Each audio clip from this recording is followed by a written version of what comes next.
स्वागत है आपका खबर बिहार में। आपके साथ मैं हूं अभिषेक कात्यायन। लोकसभा में वक्फ संशोधन बिल पर चर्चा जारी है और इससे पहले अल्पसंख्यक मामलों के मंत्री किरण रिजिजू ने लोकसभा में वक्फ संशोधन बिल पेश किया। किरण रिजिजू ने इससे उम्मीद यानी unified Waqf management empowerment efficiency and development नाम दिया है। इस बिल को केंद्र सरकार में शामिल टीडीपी, जेडीयू और एलजेपीआर का समर्थन हासिल है। वहीं विपक्ष भी चर्चा के दौरान अपना पक्ष रख रहा है। कांग्रेस से गौरव गोगोई ने अपना पक्ष रखा। गौरव गोगोई ने कहा कि आज एक विशेष समाज की जमीन पर इनकी नजर है, कल समाज के दूसरे अल्पसंख्यकों की जमीन पर इनकी नजर जाएगी।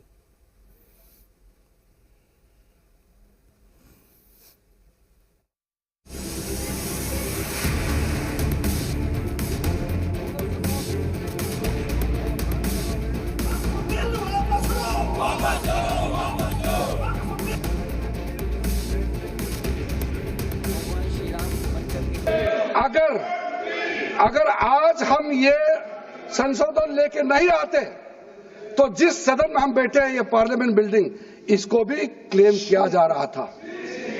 एयरपोर्ट, बसंत विहार, और अगर नरेंद्र मोदी जी का सरकार नहीं आते, अगर यूपीए का सरकार कंटिन्यू रहता, तो क्या क्या बिल्डिंग को डी नोटिफाई किया जाना था।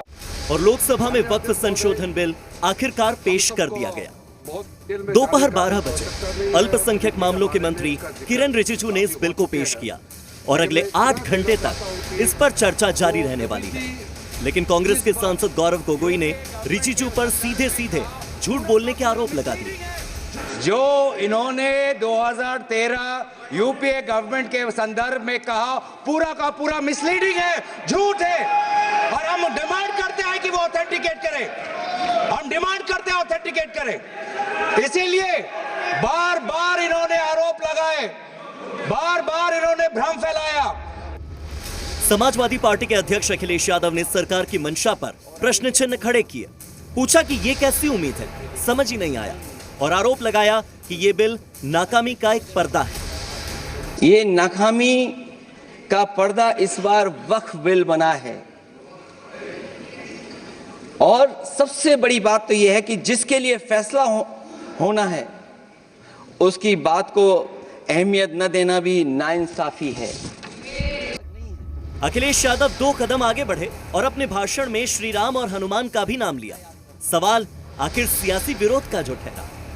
एक बार फैजाबाद अयोध्या में एक कार्यक्रम था, उसमें बड़ी तैयारी की गई थी।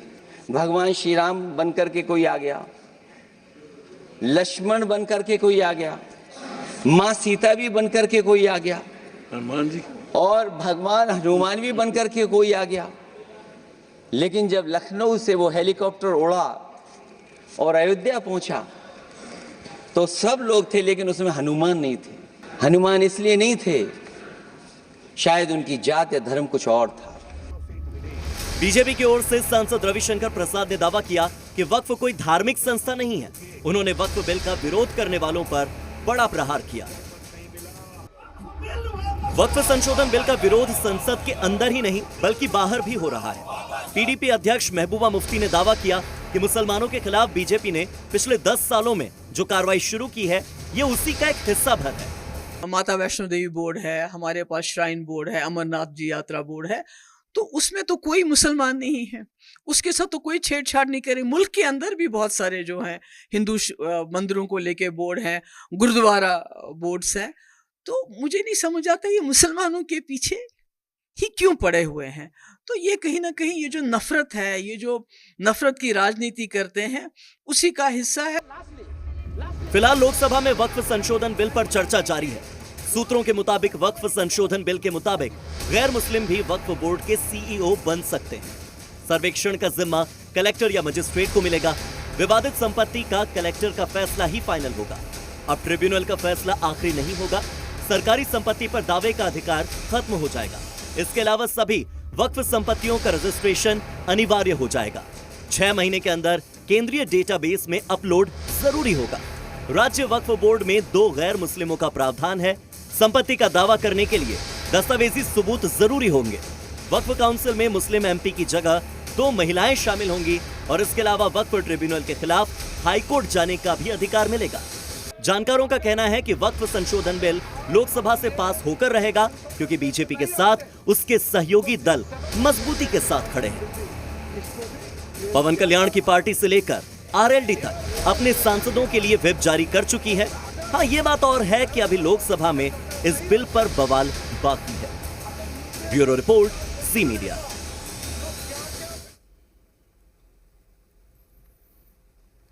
वक्फ बिल पर चर्चा के दौरान जेडीयू के सांसद और केंद्रीय मंत्री ललन सिंह ने कहा कि वक्फ बिल मुसलमान विरोधी नहीं है बल्कि मुसलमानों के लिए ही है। वहीं आरजेडी सांसद सुधाकर सिंह ने दावा किया कि वक्फ बिल के जरिए अल्पसंख्यकों की जमीन हड़पने की साजिश है। किया जा रहा है कि जैसे यह कोई वक्फ संशोधन विधेयक जो है ये मुस्लिम विरोधी है, और यह आज से नहीं है। जब ये वक्फ संशोधन विधेयक इस सदन में पेश हुआ था जेपीसी में जाने के पहले, तब से ये नैरेटिव बनाने का प्रयास किया जा रहा है पूरे देश में, और पूरे देश का माहौल खराब किया जा रहा है यह बता के कि यह मुसलमान विरोधी है। कहीं से ये मुसलमान विरोधी नहीं है, कहीं से मुसलमान विरोधी नहीं है। क्या है वक्फ? वक्फ कोई मुस्लिम संस्था है क्या? वक्फ एक तरह का ट्रस्ट है, जो ट्रस्ट मुसलमानों के हक में काम करने के लिए बनाया जाता है। मुस्लिम कोई धार्मिक संस्था नहीं है वक्फ। साथित है, इस समिति में कलेक्टर की नियुक्ति करके इसकी कमजोर किया जा रहा है। यह कॉन्फ्लिक्ट ऑफ इंटरेस्ट का भी मामला बनता है, और यह भारत सरकार द्वारा भूमि हड़पने का एक बड़ा षड्यंत्र भी है। पिछले 10 सालों में जब भाजपा के नेतृत्व वाली एनडीए सत्ता में आई है, अल्पसंख्यक संस्थानों पर लगातार हमला कर रहे हैं। इंडिया गठबंधन की पार्टियों ने बार बार कहा कि शासन के तहत संवैधानिक मूल्यों को कमजोर किया जा रहा है। एक तरफ भाजपा खुद को अल्पसंख्यक हितैषी बताती है, लेकिन भारत की संसद के भीतर एक भी मुस्लिम प्रतिनिधि भारतीय जनता पार्टी के पास नहीं है। इससे जाहिर है कि कितना बड़ा हितैषी है। आज इनकी नज़र समाज के एक अल्पसंख्यक समुदाय के जमीन पर है, कल इनकी नज़र अन्य अल्पसंख्यकों की जमीन पर भी जाएगी। आप देखेंगे तो बोधगया के जो ट्रस्ट, जो बौद्धों के बौद्ध मंदिर के जो ट्रस्ट हैं, उसमें बहुमत गैर बौद्ध धर्म से जुड़े लोग नहीं हैं, उसमें दूसरे धर्म के लोगों का बहुमत है। उसी तरह से इसमें भी ये लोग लागू करना चाहते हैं।